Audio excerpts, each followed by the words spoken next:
दोस्तों अभी रिसेंट ही हमारे वर्ल्ड वाइड हैंडसम गाय जिन के पॉप ऑन स्पॉटिफाई पे नजर आए, जहां उन्होंने बहुत सारी एक्टिविटीज करी हैं। जी हाँ दोस्तों, ये वही शो है जहां हमारे जंगकुक और वी नजर आए थे। तो जल्दी से बिना किसी देरी किए इस अमेजिंग वीडियो को शुरू करते हैं। तो दोस्तों वीडियो शुरू होती है और हमारे वर्ल्ड वाइड हैंडसम गाय जिन स्पॉटिफाई के हैप्पी हाउस में दिखते हैं। वो सभी को हेलो कहते हुए बोलते हैं, एक साथ खुशी की तलाश की होप, ये स्पॉटिफाई पे मेरा पहला सोलो एल्बम हैप्पी के साथ आप सभी से मिलकर मुझे बहुत अच्छा लगा और सभी स्टाफ उन्हें वेलकम करते हैं। इसके साथ ही जिन कहते हैं, आज इस घर को मेरे खुशियों से भरे हुए खुशहाल घर में बदलने के लिए मैं अपने रूममेट के जाने का इंतजार कर रहा हूँ। आप पूछो क्यों? तो बिना किसी आत्मचिंता के मैं अपने हैप्पीनेस के लिए वो सभी कुछ कर सकता हूँ जो मैं चाहता हूँ। और अब मैं आप सभी को जिन के हैप्पी हाउस में इनवाइट करता हूँ, तो लेट्स गो। और फिर जिन अपने घर को अच्छे से देखते हैं। वो कहते हैं, ओह ये मेरा हैप्पी हाउस है, चलिए पहले कुछ म्यूजिक बजाते हैं। लेकिन ये बज क्यों नहीं रहा? ये टूट गया है क्या? तो दोस्तों यहाँ सॉन्ग को प्ले करने के लिए पहले जिन को एक गेम खेलना पड़ेगा। गेम्स के रूल कुछ ऐसे थे। पहले उन्हें के पॉप वायरल डांस चैलेंज करना था और अगर 3 सेकंड तक नहीं हिलते या कोई गलती करते हैं तो ये फाउल होगा। और सॉन्ग खत्म होने से पहले अगर जिन 3 बार चूक जाते हैं तो वे हार जाएंगे। और फिर गेम शुरू होती है। जिन कहते हैं, मैं कोई डांस नहीं जानता, मुझे लग रहा है कि मैं हार जाऊंगा, पर चलो शुरू करते हैं। और फिर जिन डांस करना शुरू करते हैं, पर पहली बार में उनसे 3 मिस हो ही जाती है तो वो हार जाते हैं। वो कहते हैं, क्या मैंने तो बिल्कुल वैसे ही किया। पर उन्हें एक और मौका मिलता है तो फिर से म्यूजिक शुरू होती है और इस बार जिन बहुत अच्छे से करते हैं और फाइनली जीत जाते हैं। पर फिर उनसे कुछ सवाल पूछे जाते हैं। पहला सवाल था, हाल ही में आप कौन से के पॉप सॉन्ग को सुन रहे हैं सबसे ज्यादा? तो इसका जवाब देते हुए जिन कहते हैं, आप पाते सॉन्ग रोजे और ब्रूनो मार्स की। फिर अगला सवाल उनसे पूछा गया कि रनिंग वाइल्ड किस तरह का सॉन्ग है? तो इसका जवाब देते हुए जिन कहते हैं, रनिंग वाइल्ड मेरे पहले सोलो एल्बम हैप्पी की टाइटल ट्रैक है। ये एक ब्राइट और वार्म मैसेज से भरा हुआ सॉन्ग है जिसमें कहा गया है, आइए चलिए बिना थके दौड़ते रहें होप की ओर। और इसे होप और एनर्जी के साथ सुने। और अब जैसा कि जिन ने अपने मिशन को पूरा कर लिया तो अब वे म्यूजिक सुन सकते थे। और सबसे पहले वो रनिंग वाइल्ड सॉन्ग बजाते हैं और भागते हैं ये कहते हुए कि मेरी सॉन्ग का तो कोई चैलेंज ही नहीं है, क्या करूं? फिर वो इस सॉन्ग को बजते छोड़ते हुए जैसे ही आगे बढ़ते हैं कुछ टूटने की आवाज आती है। जिन, ये क्या था? तो स्टाफ कहते हैं, डांस करते वक्त आपने अपने रूममेट की घर में बनाई हुई कागडोगी को गिरा दिया। और तुरंत ही जिन के अंदर का एक्टर जाग जाता है। वो सच में इसे गिराते हुए कहते हैं, डांस करते वक्त मैंने उसे गिरा दिया। मुझे क्या करना चाहिए? मुझे यकीन है कि मेरा रूममेट जरूरी कुछ कहेगा। अब मैं क्या करूं? मुझे इसे बनाना चाहिए। और यहाँ फिर से जिन को एक मिशन दी जाती है जहाँ उन्हें अपने रूममेट के आने से पहले इस कागडोगी को वापस से बनाना था। तो रूल्स कुछ इस प्रकार की थी। आपको अपने लक से हर एक लेवल पर एक टूल पाना है और इस डिश को बनाना है। और इसी बीच स्पॉटिफाई AI DJ के पूछे गए सवालों का आपको जवाब भी देना है या फिर एक क्यूट सा पनिशमेंट ले। तो कागडोगी एक रेडिश किमची है जिसे अब जिन को बनाना है। तो पहले तो जिन थोड़ा स्ट्रगल करते हुए नीचे बैठते हैं। वो कहते हैं, सबसे इम्पोर्टेंट चीज इसमें रेडिश यानी मूली है। तो जिन को ढेर सारी मूली लाकर दे दी जाती है। जिन, ये क्या है? वो थोड़ा कंफ्यूज हो रहे थे इसे बनाने को लेकर, क्योंकि इस डिश में रेडिश को डाई शेप में कट करना था। तो उन्हें लगा कि उन्हें कट की हुई रेडिश दी जाएगी। तो उनसे सवाल करा जाता है कि क्या आपने पहले कभी किमची बनाई है? जिन, मैंने पहले कभी किमची नहीं बनाई है, तो मैं पहली बार कागडोगी किमची बना रहा हूँ। मुझे पता है ये क्यूब्स में बनती है, पर मैं इसे क्यूब्स में कैसे काटूं? और फिर उनसे पहला सवाल करा जाता है कि हैप्पी एल्बम में आपका फेवरेट ट्रैक कौन सा है? तो जिन कहते हैं, रनिंग वाइल्ड। मुझे रनिंग वाइल्ड सबसे ज्यादा पसंद है। वर्कआउट करते वक्त इसे सुनना सबसे एक्साइटिंग होगा। जैसे जैसे आप इसे सुनते हैं ये और ज्यादा एक्साइटिंग भरा होता जाता है। और मुझे आई विल बी देयर भी पसंद है और एक फैन सॉन्ग है जिसका नाम I will come to you है, वो भी मुझे पसंद है। इसके साथ ही जिन कहते हैं, इसे क्यूब में काटने पर काफी हिस्सा बर्बाद हो जाएगा जो कि मुझे बिल्कुल भी अच्छा नहीं लगता। मैं उससे मूली का सूप बनाने कहूँगा। और फिर जिनसे अगला सवाल पूछा जाता है जो कि था, आपने रिसेंट ही कौन सा डेड जोक सुना है? तो इसका जवाब देते हुए जिन कहते हैं, एक डेड जोक पास्ट में मैंने ऑनलाइन बहुत सारी डेड जोक्स पढ़ी है, पर डेड जोक्स बहुत रेयर ही होती है। एक मिडिल एज का पर्सन यहाँ था ना, और फिर वो उस पर्सन को ढूंढने लगते हैं। फिर वो डायरेक्टर से डेड जोक पूछते हैं, पर डायरेक्टर कहते हैं मुझे नहीं पता। तो वो एक और मिडिल एज वाले पर्सन को ढूंढने लगते हैं। उन्हें कोई नहीं मिलता तो वे कहते हैं हाल ही में मिडिल एज वाले लोग जेन जेड की भाषा के साथ बने रहने की कोशिश करते हैं और डेड जोक्स नहीं सुनते, इसलिए मेरे पास डेड जोक्स के लिए प्रेरणा पाने के लिए कोई नहीं है। तो फिर उनसे अगला सवाल करा जाता है कि आपने कौन सा नया लैंग्वेज सीखा है। तो जिन कहते हैं मैंने ये सीखा, मैंने सुना है कि आपने सेंटेंस के लास्ट में पिंग वर्ड को जोड़ा है, तो मैं काकडोगी पिंग बना रहा हूँ। और अब जिन सारे मूली को क्यूब्स में काट लेते हैं और अब उनके लिए नेक्स्ट इंग्रेडिएंट लाया जाता है, जो कि था गार्लिक यानी लहसुन। जिन उसे देखकर हंसते हुए कहते हैं मुझे पता है कि मैं बदकिस्मत हूँ, पर वो सोच रहे थे कि वे गार्लिक को कुचलेंगे किससे। तो उन्हें स्टाफ एक चीज देते हैं और फिर जिन लहसुन को पहले तो काटते हैं और फिर उसे क्रश करते हैं। और तभी उनसे अगला सवाल करा जाता है कि आपने हाल ही में किस बीटीएस मेंबर से फोन पे क्या कहा था।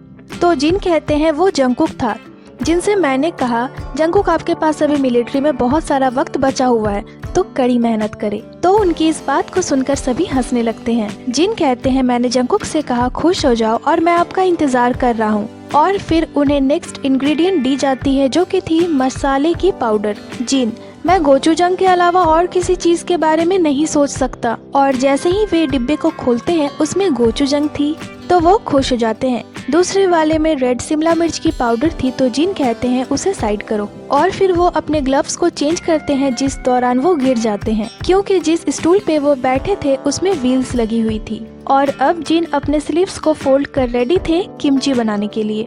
वे सारे मसालों को डालते हैं और अपने हाथों से मिलाते हैं, ये कहते हुए कि ये मेरी सोच से भी ज्यादा यमी दिख रहा है। और फिर उनसे अगला सवाल पूछा जाता है, जिसमें जिन को फैंस से उन्हें हग करने के लिए बोलना था। तो जिन वैसा ही करते हैं, अपने दोनों हाथों को फैलाकर आर्मी से हग मांगते हैं। तभी एक सायरन बज जाती है। जिन मैंने तो वही किया जो आपने बोला। तभी स्टाफ उन्हें एक हेयर बैंड पहना देते हैं। जिन ये क्या है? क्या ये एक सक्सेस हेयर बैंड है? पर ये एक फेलियर हेयर बैंड था, जिसे पहनकर जिन कुछ ऐसे दिख रहे थे। और फिर से जिन इस किमची को बनाने लगते हैं। तभी उनसे एक और सवाल पूछा जाता है कि आप अपने कोई हैप्पी मेमोरी को बताइए, जिसे सोचकर आपके फेस पे स्माइल आ जाता है। जिन मुझे लगता है सारे मेंबर्स सेम ही जवाब देंगे इसका, जब हम कॉन्सर्ट करते थे। और ये एक सबसे हैप्पीएस्ट मेमोरी है हमारी, जो मेरे फेस पे तुरंत ही स्माइल ला देती है। और अगर मुझे इसके कुछ पार्ट्स चूज करना है, तो जब कॉन्सर्ट के खत्म होने के बाद हम इकोर की प्रिपेयरिंग करते हैं, फैंस खुद ही सॉन्ग्स को गाने लगते हैं और वेव करते हैं, तो उस मोमेंट को भी याद कर मुझे बहुत हैप्पी फील होता है। इसके साथ ही जिन कहते हैं क्या अब मुझे इस किमची को कंटेनर में डाल देना चाहिए? लेकिन ये सच में बहुत ज्यादा डिलीशियस लग रहा है, आपको इसे देखना चाहिए, मैं बहुत अच्छा हूँ। और फिर जिन उसे कंटेनर में डालते हैं, ये कहते हुए कि मेरे रूममेट को ये बहुत पसंद आएगी। और फिर उनसे अगला सवाल पूछा जाता है, जहाँ उन्हें दो चीजों में से एक चीज को चुनना था, जो कि था आर्मीज द्वारा बनाए हुए खाना को खाना वर्सेस आर्मीज के लिए खाना बनाना। तो जिन कहते हैं कुछ लोग हैं जो मेरे बनाए हुए खाना को खाना चाहते हैं, तो अगर मैं अनंत काल तक खाना बनाता हूँ तो मुझे लगता है कि बहुत ही ज्यादा लोग इसे खा पाएंगे। तो मैं चूज करूँगा आर्मीज के लिए खाना बनाना। शायद कोई आर्मी आर्म की तरह होगी, तो कोई ऐसा आर्मी जो उसकी तरह खाना बनाता हो। तो मुझे नहीं पता कि मेरे बनाए हुए खाने का टेस्ट उसे कैसा लगेगा, लेकिन ये उतना भी बुरा नहीं है, इसलिए खाओ मैं जो भी बनाता हूँ। इसके साथ ही उनसे अगला सवाल करा जाता है कि जिन आप क्या सोचते हैं कि खुद से प्यार करने का तरीका क्या है? तो जिन कहते हैं जब बात मेरी आती है तो ये कभी न खत्म होने वाली बात है। मैं लकी हूँ कि मैं हैंडसम पैदा हुआ, इसीलिए जब भी मैं मिरर में देखता हूँ मैं नेचुरली यही कहता हूँ कि जिन आप ऑसम हैं। इवन जब मैं बाहर जाता हूँ मैं चारों ओर घूमता हूँ और खुद को देखकर यही सोचता हूँ कि क्या मैं बहुत ज्यादा गुड लुकिंग नहीं हूँ। पर ये लोगों को एक्सप्लेन करना थोड़ा मुश्किल है, पर ये बहुत ही इम्पोर्टेंट है कि आप कभी भी खुद को दूसरों के साथ कंपेयर ना करें। इस दुनिया में ऐसे भी लोग हैं जो मुझसे बहुत ज़्यादा अच्छे हैं, जिनके पास मुझसे ज़्यादा पैसा है, जो लोग बहुत ही ज़्यादा हैंडसम हैं, ऐसे लोग हैं जो बहुत अच्छा गाते हैं। तो अगर मैं खुद को उनसे कंपेयर करूँगा तो मैं बस छोटा होता जाऊँगा। किसी की तुलना में मुझ में कमी हो सकती है, लेकिन दूसरी ओर देखूँ तो किन्हीं और लोगों की तुलना में मेरे पास ज़्यादा हो सकता है। इसीलिए दूसरों से अपनी तुलना ना करें और खुद पे फोकस करें। ये खुद से प्यार करने का एक तरीका हो सकता है। और जिनकी इतनी प्यारी सी बात सुनकर सभी उनके लिए क्लैपिंग करते हैं और वो शर्मा जाते हैं। इसके साथ ही जिन कहते हैं अब मुझे इस काक डॉगी को अपने रूममेट को दे देना चाहिए, तो वो उसे उठाते हैं और फ्रिज में रख देते हैं और तभी उनकी फोन की घंटी बजती है। जिन आराम से अपना पूरा वक्त लेकर फोन रिसीव करने आते हैं और ये कॉल था उनके रूममेट का। तो जिन हेलो बोलते हैं तो उनका रूममेट उनसे कहता है, जिन घर पे सब कुछ ठीक है? जिन हाँ सब कुछ अच्छा है। तो उनका रूममेट कहता है, आपने घर पे कुछ गड़बड़ नहीं किया है ना? तो जिन घर की तरफ देखते हुए कहते हैं, क्या आपके घर पे कैमरा है? तो उनका रूममेट कहता है, मैं जल्द ही घर आ रहा हूँ। जिन नहीं आप अपना पूरा समय लीजिए, कितना टाइम लगेगा आपको घर आने में? तो उनका रूममेट कहता है, लगभग 99 सेकेंड। जिन तुम्हारा दिमाग खराब हो गया है, कहते हुए वे फोन को कट कर देते हैं। तो अब इन 99 सेकंड में क्या होगा? यहाँ फिर से जिन को गेम्स के रूल बताए जाते हैं। तो पहला था रिसाइकल, इसमें बॉटल, सॉक्स, पेपर को डस्टबिन में डालना था। दूसरा था लॉन्ड्री, तीसरी थी खिड़कियों की सफाई, यहाँ उन्हें स्पॉटिफाई की स्टिकर हटानी थी और आर्मीज के लिए हर्ट की स्टिकर लगानी थी। और लास्ट था बेड लगाना, उन्हें ब्लैंकेट को हवा में उड़ाना था और बिस्तर पे कूद कर सो जाना था। और फिर गेम शुरू होती है। जिन सारे सामान को अलग अलग डस्टबिन में डाल देते हैं, फिर वो अगले लेवल की तरफ बढ़ते हैं जो कि थी लॉन्ड्री, पर यहाँ पे वो चीटिंग कर देते हैं तो ये मिशन फेल हो जाती है। और जिन बहुत ही सीधे बनते हुए कहते हैं, मैं फेल कैसे हुआ? तो फिर जिन दूसरी बार शुरू करते हैं। इस बार वे अच्छे से खेल रहे थे और पहले लेवल को आराम से कंप्लीट कर लेते हैं। वो सेकंड लेवल पे आते हैं, यहाँ उन्हें बोल में से पानी कपड़े से उठाकर कंटेनर में डालना था। तो हम देख सकते हैं कपड़े से ज्यादा जिन अपने हाथों से ही पानी उठा रहे थे और वो इसे भी कंप्लीट कर लेते हैं और अगले लेवल पे चले जाते हैं। वे खिड़की पे लगी हुई स्टिकर को उठाते हैं, वो कुछ इस तरह से आर्मीज के लिए हर्ट बनाते हैं और उसके अंदर आर्मी लिखते हैं। और अब आते हैं वे लास्ट लेवल पे और ब्लैंकेट को जोर से हवा में उड़ाते हैं और खुद उछलकर बेड पे सो जाते हैं। और फाइनली वो इस मिशन को कंप्लीट करते हैं। और फिर जिन का रूममेट आता है, वो जिन को देखकर कहता है, ये तो सो गया है, इसने घर को इतना साफ सुथरा रखा है, ये कितना अच्छा रूममेट है। और उनका रूममेट जिन के लिए गिफ्ट छोड़कर चला जाता है। जिन को यहाँ काफी सारी गिफ्ट मिली है इस स्पॉटिफाई की तरफ से। वो सोकर उठते हैं और कहते हैं, ये क्या है? आपको ये सब करने की जरूरत नहीं थी, ये काफी अच्छा है, आपने मेरे लिए अच्छी चीजें लाई हैं। ये क्या है? क्या मैं इसे खोल सकता हूँ? और फिर जिन उसे खोलते हैं। इसके साथ ही वो कहते हैं, मैंने अपना खुशी से भरा हुआ स्पॉटिफाई हाउस बनाया है, क्या आप सभी ने इसे खुशी से देखा? खुशी पाने के लिए बहुत सारी उतार चढ़ाव के बावजूद मैंने इसे बनाया और एक बहुत ही अच्छा खुशी का समय बिताया। और जिन सभी को हैव अ नाइस डे कहते हैं और कहते हैं, मेरे हैप्पी एल्बम को जरूर ही सुनिए स्पॉटिफाई पे। और ये अमेजिंग वीडियो यहीं पे खत्म हो जाती है। तो दोस्तों, ये एक्सप्लेनेशन आपको कैसी लगी हमें कमेंट कर जरूर बताइएगा। इसके साथ ही 29 नवंबर को इसकी पार्ट 2 आने वाली है, वो भी बहुत ही ज्यादा एक्साइटमेंट से भरी हुई है। तो जल्द ही आपसे एक और एक्सप्लेनेशन के साथ मिलते हैं।